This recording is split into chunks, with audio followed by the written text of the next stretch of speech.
This one strategy has made me more than $1 million, and I wish I would have learned it sooner. I know this show is all supposed to be all about tactics, but every once in a while, I want to take a step back and look at strategy to help you know which tactics to apply and in which order.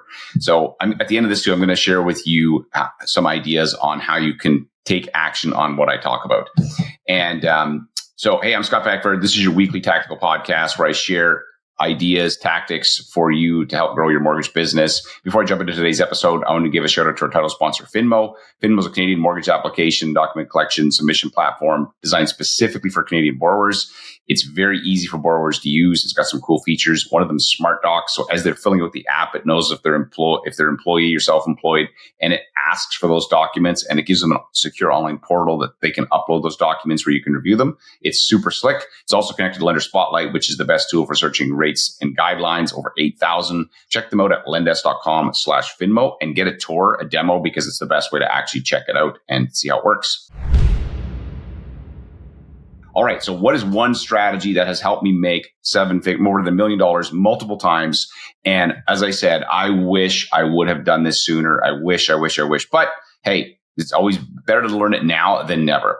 So let me start off by sharing with you a quick story with a broker I was talking to this last week. And so at my brokerage, I'll often jump on calls with our experienced agents and ask them this question. I'm like, hey, how are things going? Where do you want to be in 3 years? And a question I like to ask is, if everything else in your business were to stay the same and you could snap your fingers and one problem would go away permanently, what would it be? And often, if you're listening to this, you probably have one of those. And the problem was actually pretty small in the grand scheme of things. I was like, okay, give me a big problem. This is a smart mortgage broker. I was like, give me a big problem. And she said to me, I've voicemail. I've got so many voicemails I'm getting. I have 22 right now. I don't want to get back to them. And I was like, oh, interesting. And so we talked about some tactics on that. And so the first tactic I said is on your discovery call, when you're talking to clients, you need to explain to them, hey, for compliance purposes, if you're going to send me anything to do with the mortgage, please send it by email so that we have a record of it. So I use the word compliance purposes. I'm doing quotes, air quotes, if you can't see me. And what you do is you push people into a single path for communication on your file. I see too many mortgage brokers, and you want to be flexible, but at the same time, if somebody's sending you a message on Instagram, they're sending you a Facebook Messenger, they're texting you, and then you're trying to put this file together and do a good job, and they send you a message that you missed. You're like, oh my gosh, I totally missed it. Or they drop you a voicemail. And so I said, that's the first strategy. You've got to set the expectations up front. The second thing is your voicemail should say, hey, this is Scott. I do not respond. I do not check these voicemails. If it is a client, please send me an email so that myself and my team can get back to you sooner. So make sure that you do that. Same thing with text message. Somebody sends you a text. Hey, would you mind sending that over to my email so that we don't miss it? You do that a few times. You eventually train your clients on how to not do that.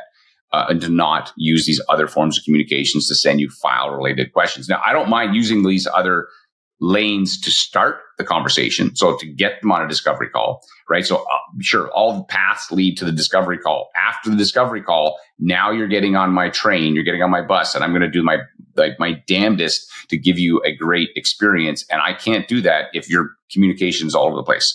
So anyway, we went through this whole conversation. She's like, oh, that makes a lot of sense.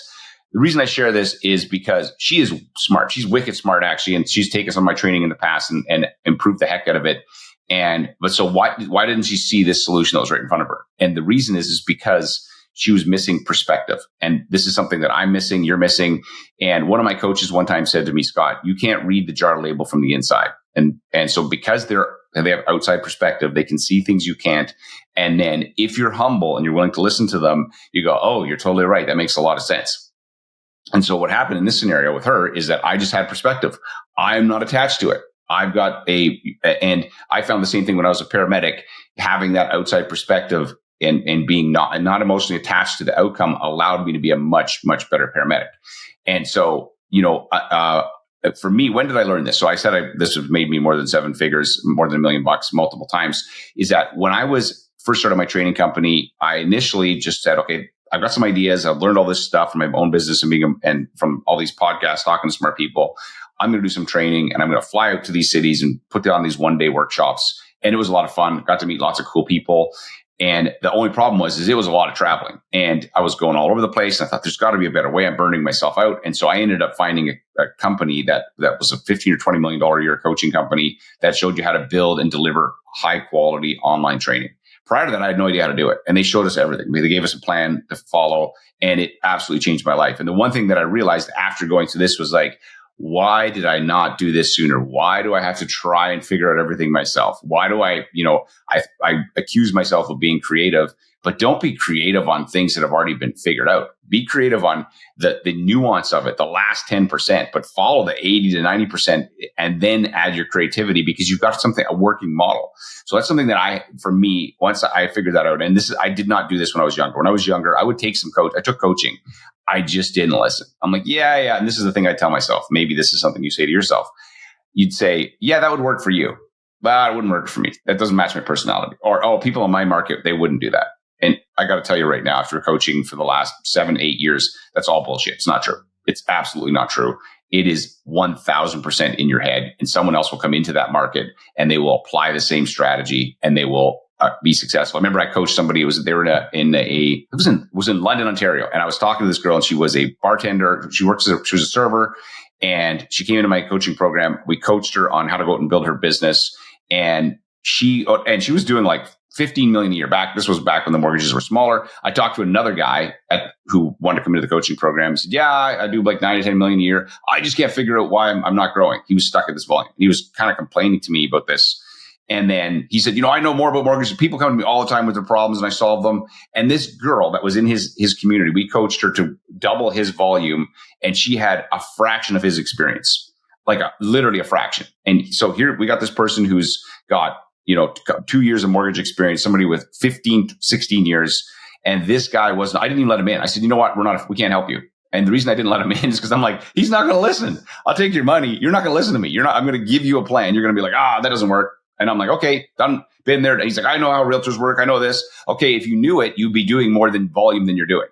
So your knowing is in direct proportion to your outcome. If your outcome is not great, then you don't know you're doing something wrong, straight up. And if somebody who's been in the business shorter than you is a way of producing you, you're doing something wrong.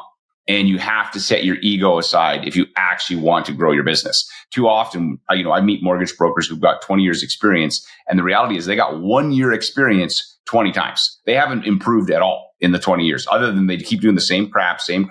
And they get frustrated and they're going, how come I'm not getting better at this? It's because you are not being coachable. And I'm not saying this to you. I'm saying this out of love. And maybe I'm coming off a little hot because this is an important topic, but I have the same problem. I've had the same problem. I have learned as I've gotten older, I hate wasting time. I don't have much time. I don't know.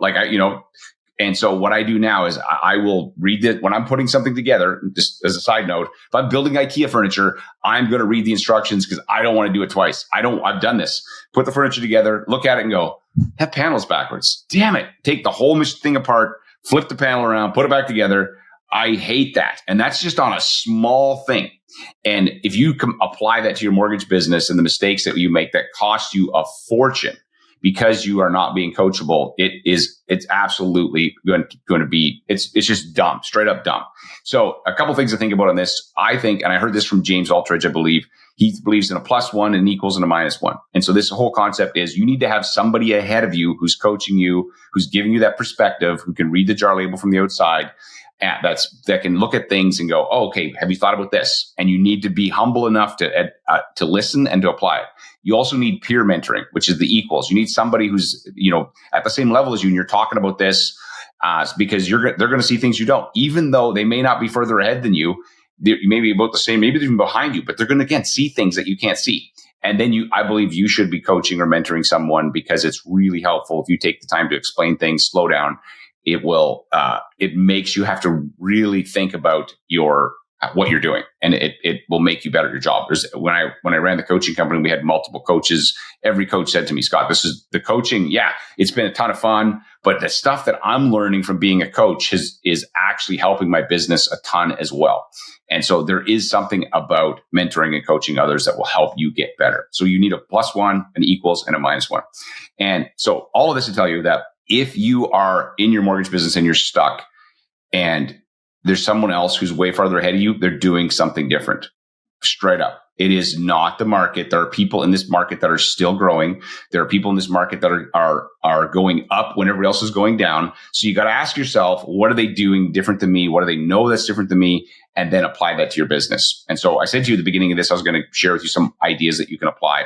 So first is, if you follow me on Instagram, my link tree is, I will always have a link to whatever upcoming training that we're doing. That's totally open to everybody. And if you want to check that out, the one that I'm doing, depending on when you're listening to this, the one that I've upcoming is with my friend Wally, who is one of the smartest mortgage brokers that I know. And this guy, he grew, like when everything fell off with the real estate purchases went down, interest rates went up, and refis went away. He's in the US and Texas. His business grew every single year because he built this referral machine that literally it's the best business model I've ever seen for mortgage brokers.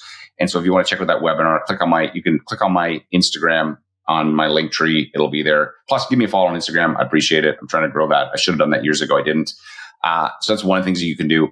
The second thing is that, when I think about this at our brokerage, I want to move towards open book management. So and doing profit sharing. We're in business 3 years, we're profitable. And I'm like, man, it'd be cool to have, and I heard about this whole philosophy from The Great Game of Business, which is a fantastic book. And I read multiple books. I've listened to multiple podcasts, and I thought I'm going to get a coach to help me install this. And so we've gone and hired a coach and I'll do a podcast on this because it's so fascinating. And I think that mortgage brokers would do well to pay more attention to their numbers. But in any case, I've hired this coach, and it's not cheap because I don't want to waste time trying to get this installed in our business. I don't want to waste 6 months. I would rather spend the time and money to have someone help us do it so we can have a much higher chance of success. Doesn't mean you're not going to have some problems. You still will. It's not like it's going to be okay, it's going to be perfect, but it's going to be way better. It's like looking at the manual before you start building the thing, or having somebody outside looking at the problem. And I'll give you one last example of why I believe this is 1000% true. I guarantee you, if you step back for a second and go, there are people in your life right now that are having a problem that you can see the solution, and it is so obvious to you. You are thinking, oh my gosh, why are you so dumb? Maybe you're not thinking that. Hopefully, maybe they are. But why have you not solved this? I can literally see it's just right there, and they haven't done it. And the reason they haven't done it is because they don't have the perspective that you have, and they're too attached to it, and their ego is in the way. Their problem is their ego is in the way to solve it. And when your ego is going to cost you money, straight up. And so I hired this expert coach to help us because I believe that will make a huge difference in our implementation.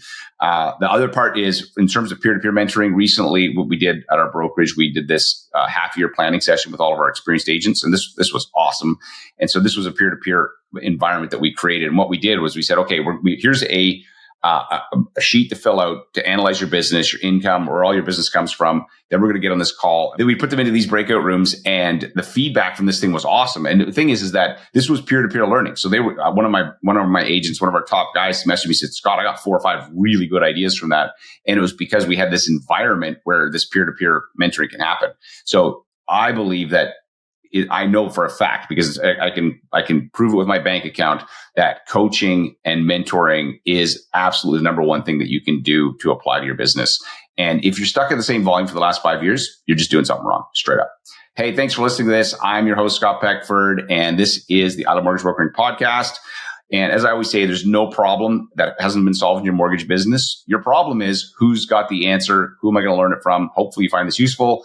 I will see you on the next episode.